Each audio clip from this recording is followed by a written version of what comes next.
Well, we got our patio furniture put together. This furniture is made out of a rattan wicker, so it should withstand the weather really well. The cushions are quite soft, and they have a cover on them you can remove.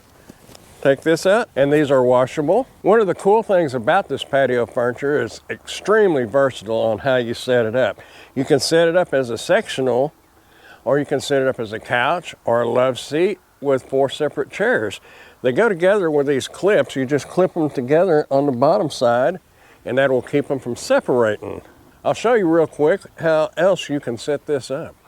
As I was saying, it's very versatile. You can have a small couch and 3 chairs, or you can have a full-length couch. You could even extend the chairs on out to make it longer. Or you can have the love seat and 4 separate chairs. Extremely versatile.